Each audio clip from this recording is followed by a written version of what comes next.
โอ้สองตัว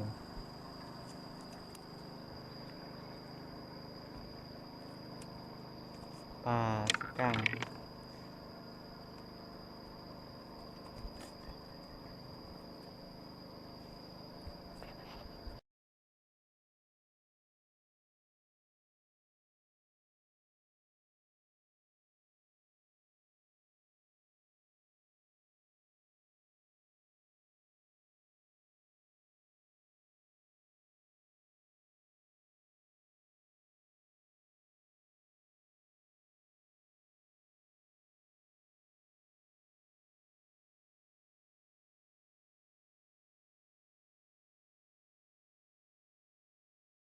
อ๋อ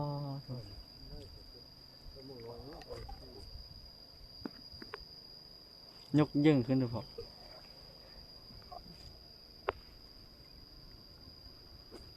เพราะจะยกยิ่งให้มันงามๆเด้อเออเลยเออแล้วอืมถือว่าอะไรเนี่ย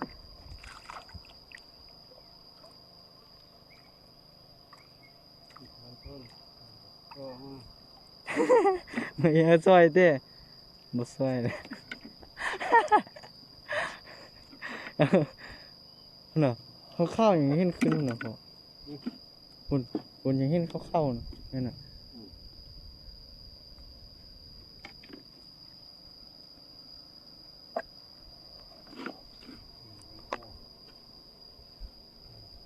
ดังนี้ทึกดีดังนี้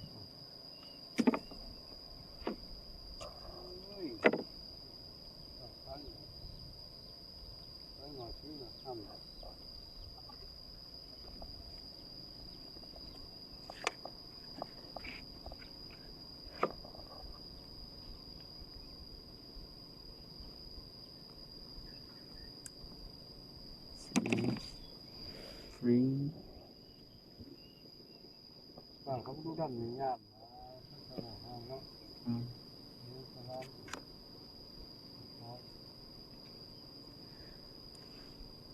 จอดใส่ไล่บอลเดอร์วางเลยซะมึง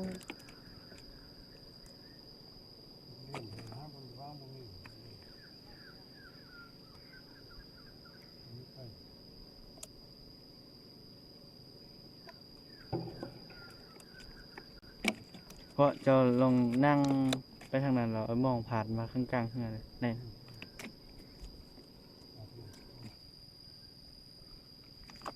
ว่ามันต้องทึกเนาะ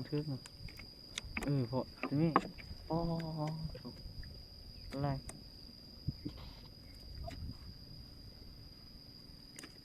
อยู่นำก็มี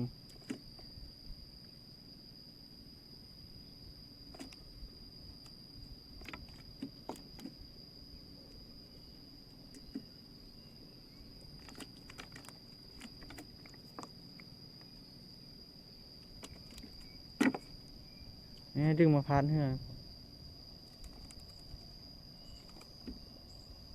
ประมังนี่เนาะป้าวเนาะเข้าเลยเห็นบ่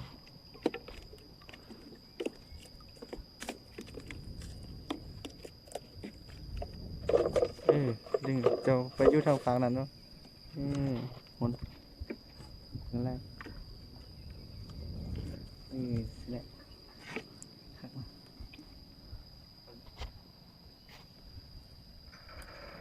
นี่ปั้นอย่างผมมอง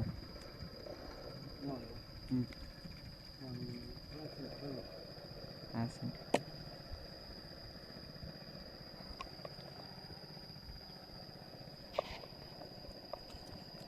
นางปิดผู้เดียวเลยยาวจำผมหน่อย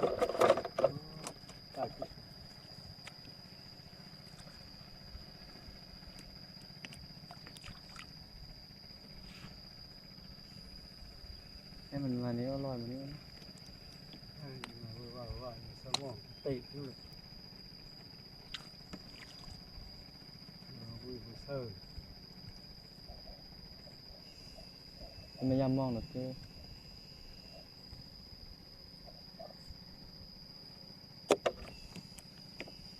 โอ้ย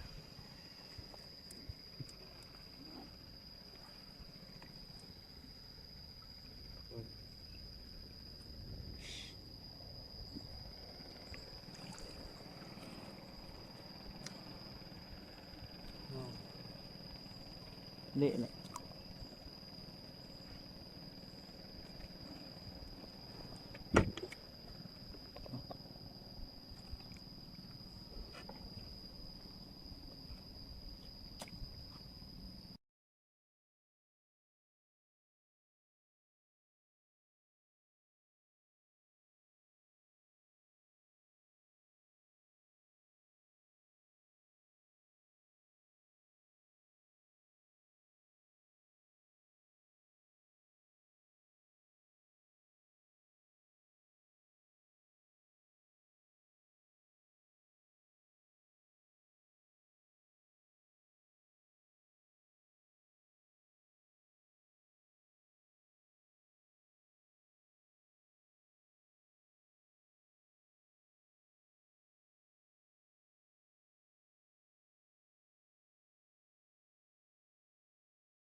ถือไรตัวอยู่ เออ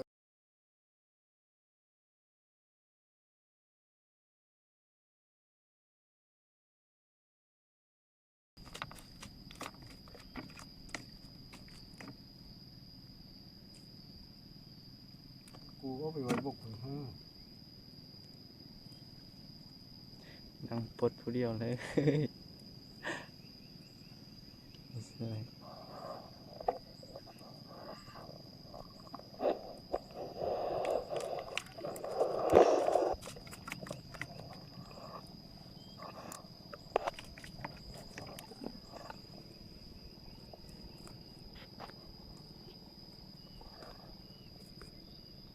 มีพออยากเอาเหย้าออกกันเลยไม่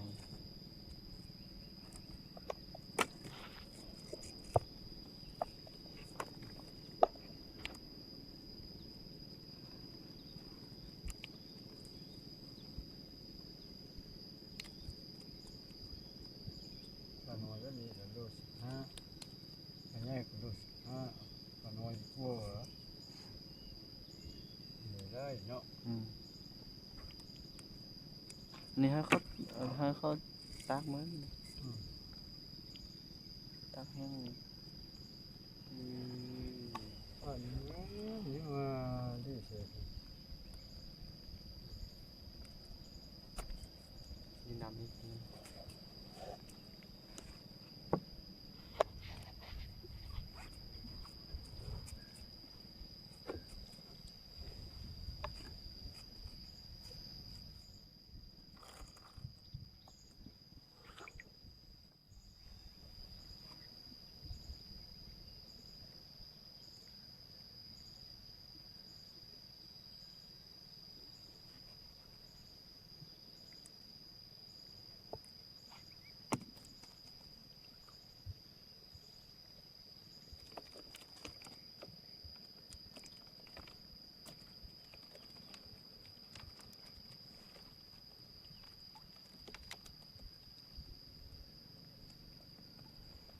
ตอนค่อยฟิตเบ็ดอันซ้ำนี้แหละกินหัวปลาปลามาซ้ำจะคาดเลยเส้นเป็นสาว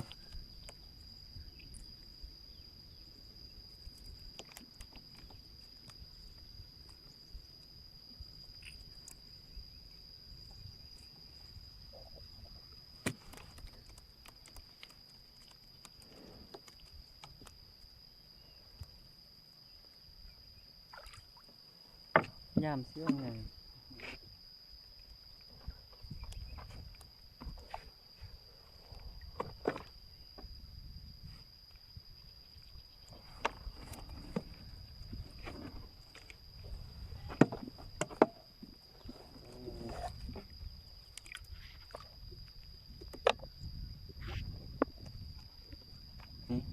นำกันยังตัวหนึงขึ้นมาเติม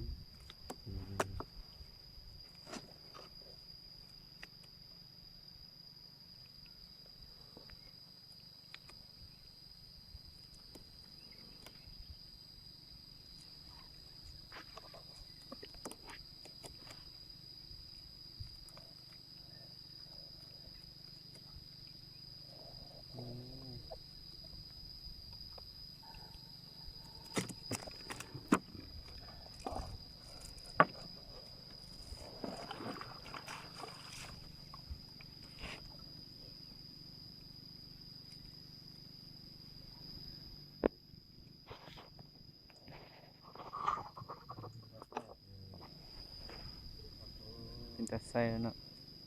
เราหมองน้อยนี่ค่อยเอา เพราะถึงคันใส่ใดได้เพราะถึงดังนี้เป็น ไป สติมดังนึงไหมเอามองมันซื่นอยู่หั่นนะรอยตาก็มีมันน่ะ เอาหมองแบบนี้อย่างของดังนี่ มาสติมว่าปลาน้อยก็ได้นะมาเสือเห็ดปลาแดกเอานี่นี่โอ้โอ้ยังถึงเลย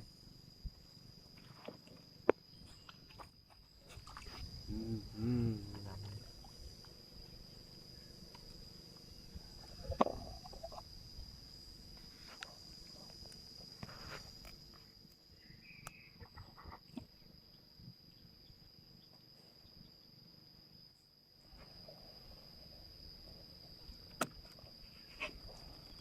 ยกขึ้นมาเลยเด้อโอ้ ที่นี่ สะอีเร็วขึ้นมาน้ำยักษ์ไส้เลยเนาะปลาย่อนอ่ะปลาย่อนเนี่ยตัวนั้น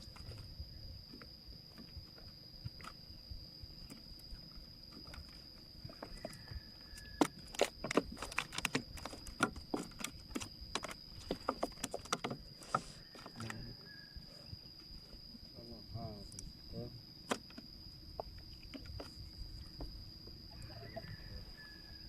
ไอ้วันนี้เขาย่ามต้นซ้วยได้เนาะย้อนลังเขี้ยว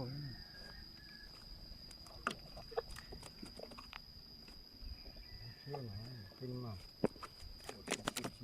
ชี้เชื่อที่ต้องขึ้นมาขึ้นมาเชื่อกันไม้ขึ้นมาหา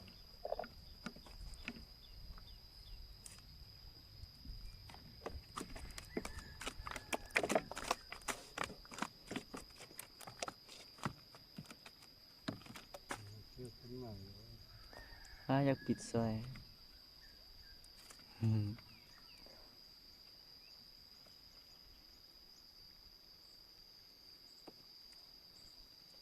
เดียวเลย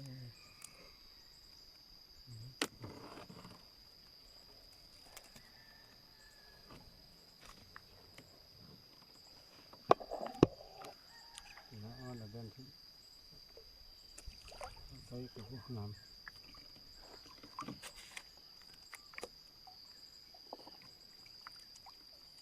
เพราะมันนี่เขาถอนเลยแบบปลาย่อนครับ เน่า ปุ่มเนาะปุ่มเละง่ายปลาย่อน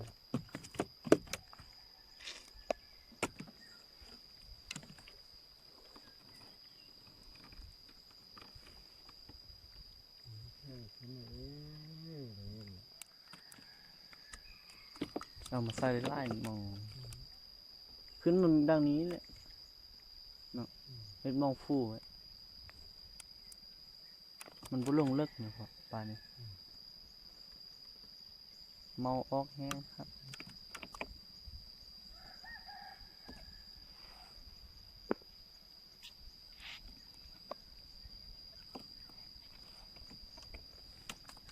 เฮ้ยกูฝาดเอาไว้บุกย่องที่นี่ก็ ซื้อมองแล้วก็ เราไปใส่แล้วไว้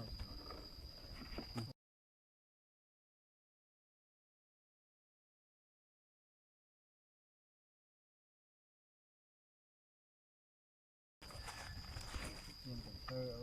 อ๋อบอกไล่ ไล่เหรอวะ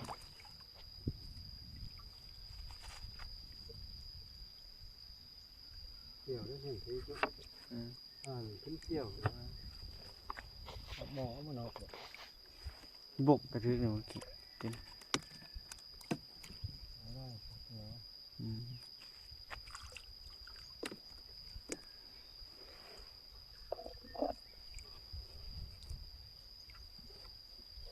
ได้สุดขั้นเป็นเข้าได้ข้านั้นแห้งหายหัวเศร้า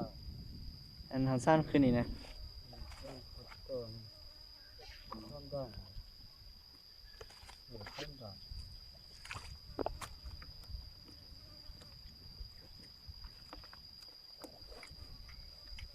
รุ่นนี้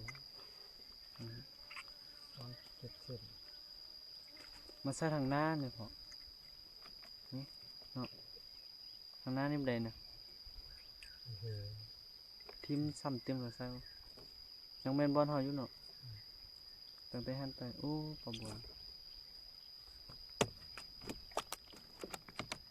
อืม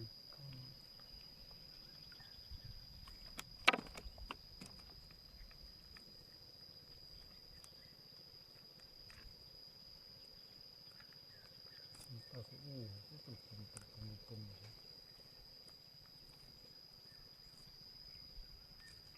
ช่วงตอนมาคิดมาเนาะไว้เราบ่ได้มา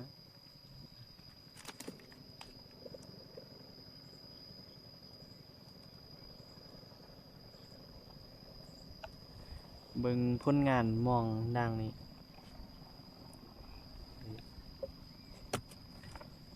เต้ดี